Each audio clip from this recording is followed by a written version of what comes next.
Thank you very much. I just wanted to say, the outgoing CS, we want to thank you for your commitment in assisting to put this team in place. You have expressed patriotism that though you are outgoing, you did not just walk away and say, let other people come and take care of it.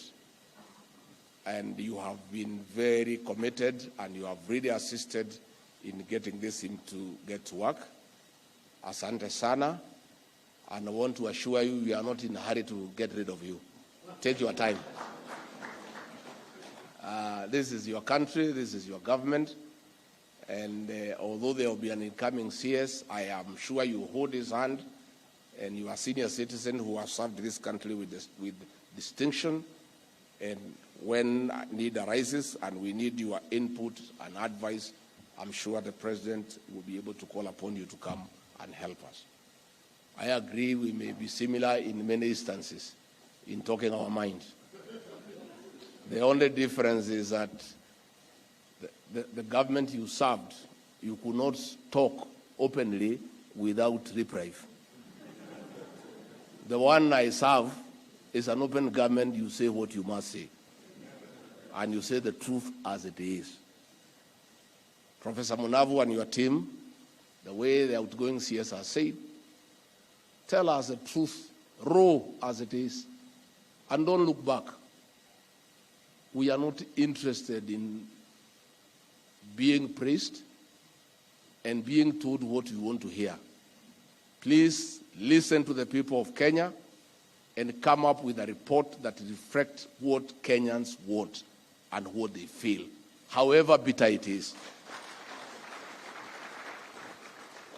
You know, in the previous administration, all meetings of this level and other levels, all the people who are making contributions belong to a praise and worship team. We are not interested in praise and worship. All of us have praise and worship teams in the churches where we go on Sunday. For the purposes of assisting President William Ruto and the government, those who have been given duties, please be frank and be true, because truth sets everybody free. And you cannot build a country on lies and burying your head in the sand.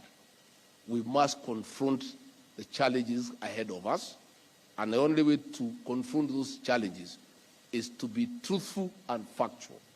So we are looking upon this team to go around the country, listen to everybody. The Ruto administration believes in continuous engagement to enrich his leadership. President William Ruto is clear that when he has a good idea, he is prepared to listen from anybody, from any Kenyan, for a better idea. And his good idea and that better idea from other Kenyans combined will make the best idea for this country. None of us has monopoly of knowledge. Not President William Ruto, not I, not Ezekiel Machogu. Nobody in this country has monopoly of knowledge. It is therefore our management style to have continuous engagement with Kenyans, professionals, businessmen, Kenyans of all walks of life who know one or two things to enrich our thinking so that we can lead this country to prosperity. I want to assure the educational sector players who are here, the professors, the teachers, the education officials, the government of President William Ruto has no intention whatsoever to invite you to help us in our politics. We have no such intention. Just do your work. And your work is to look after our children, to educate them, take care of them, and prepare them for the future. What was happening in the previous administration will not happen for the time we will be in office. Let everybody do what you are good at. Let the teachers teach. Don't invite them to help you in politics. And I want to say, we are aware there are teachers in Kirinyaga and elsewhere who were punished when they refused to sell Project Azimio. That issue will be addressed. Those teachers must be given back their dignity because it is wrong. I want to assure you that you shall get your respect from the President and I and our team.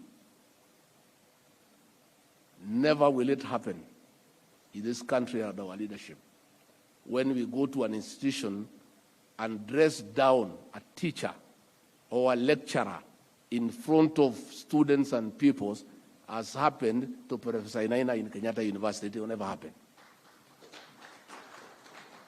The teachers of this country, the lecturers, must be given their due respect and dignity.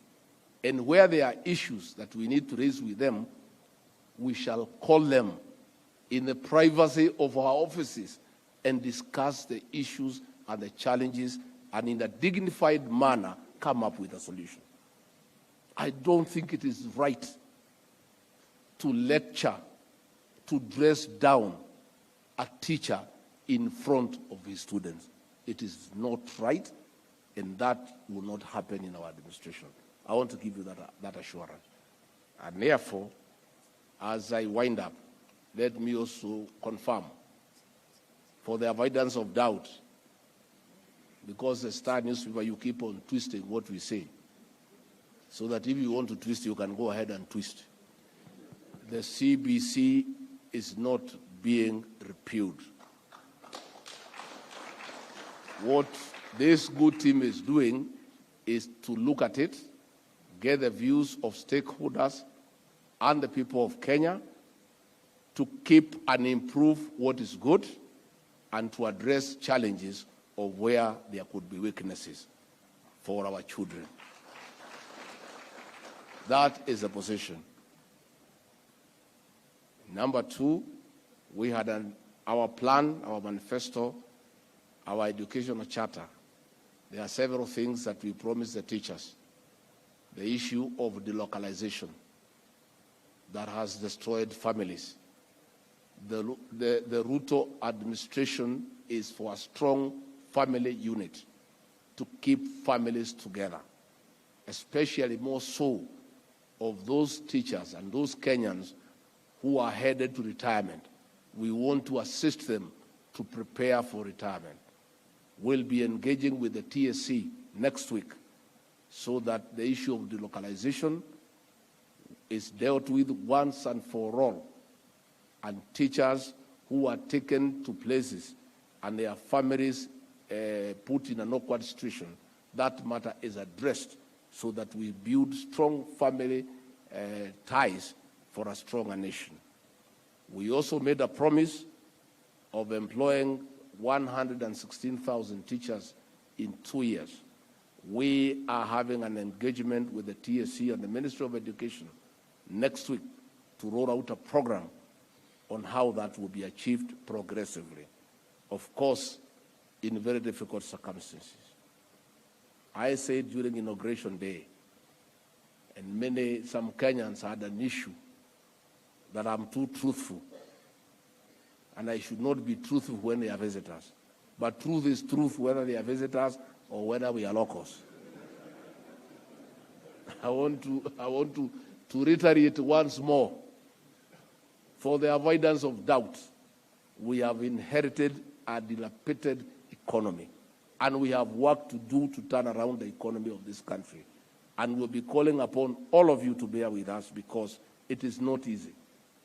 We are having a big challenge in terms of raising funds for government programs, because all the money we are collecting from Treasury, all of it is going to service public debts and to pay salaries. And therefore, there are many measures that will be taken to address that situation. But I want to give you hope. Last night, the President and I sat with the KRI for 7 hours.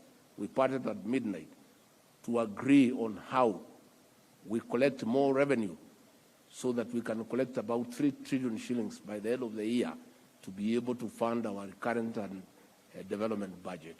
So don't give up. All is not lost. Despite the fact that we have a difficult situation, we are working on it, and everybody is coming along.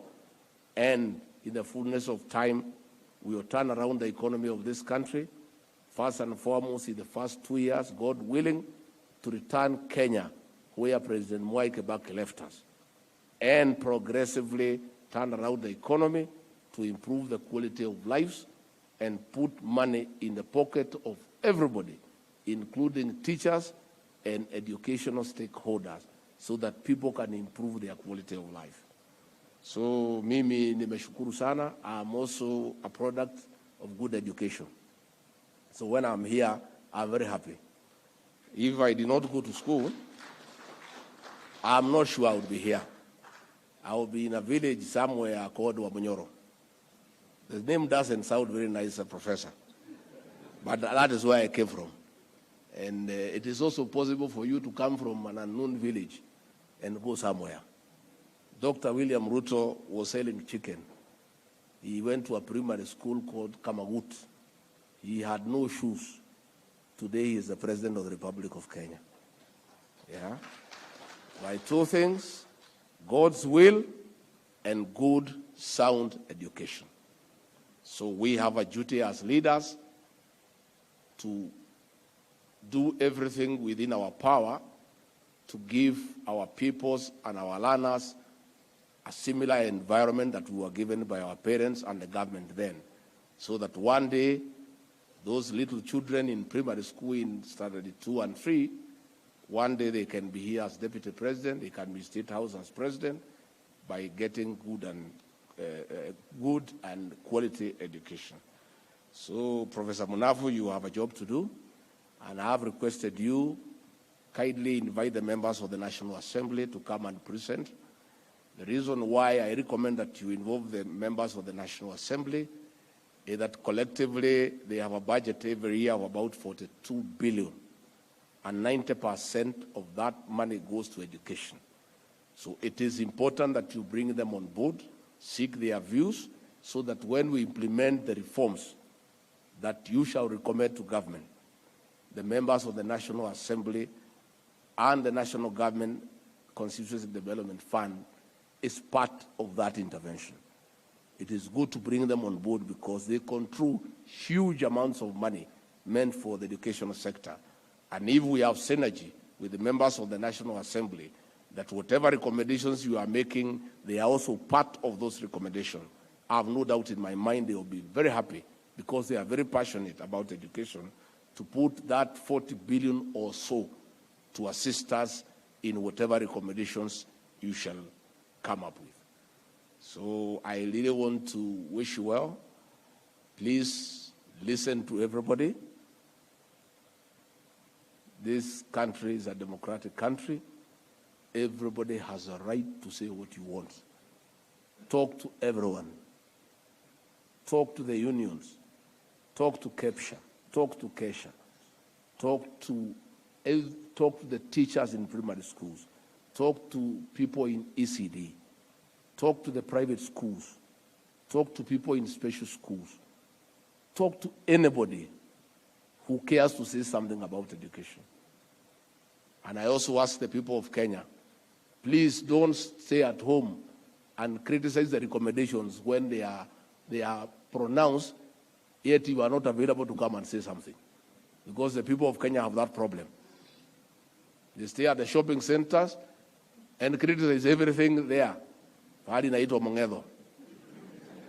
know, and yet when they are called to say something, they don't say. But they are the first ones to criticize anything that has been rolled out. I'm inviting all critics, including the press. We also want to hear your views. Don't just sit on Sunday and write columns criticizing what has been proposed. Prepare a paper as the people of the fourth estate and come to this working party and present what you think can help this country in matters of education. So ile wajuaji yote wanajua mambo ya masomo, hii ndio nafasi yenu, mulete hiyo ujuaji iangaliwe na ifanyiwe kazi. Don't just sit there and criticize everything. Is that not what happens? No, I went to a secondary school called Irori outside my home, and we had Harambe there. And it's only women who are there, like 90%, and myself and a few other men who are feeling very intimidated. All the men, and they are the father of the children, were at the shopping center. And because the loudspeakers were very loud, they were there. So ukitoa 20,000 nasema bana hiyo ametoa kidogo kwa nini aongezi? And them they are at the trading center criticizing every donation, and they are not part of the process. So we want to ask the people of Kenya, please don't be bystanders in this process. Don't wait for the recommendations to be critics. It is time for now. If you have something that you think can help our educational sector, if you have anything you think can be put in the recommendations as our reform process to have a better education system for our children, it is a time for you to come out and say so. Once the system of listening has been shut, you keep quiet forever and don't say anything about it. But you have an opportunity, and I'm sure this team will accord you the opportunity to come and say what you need to say.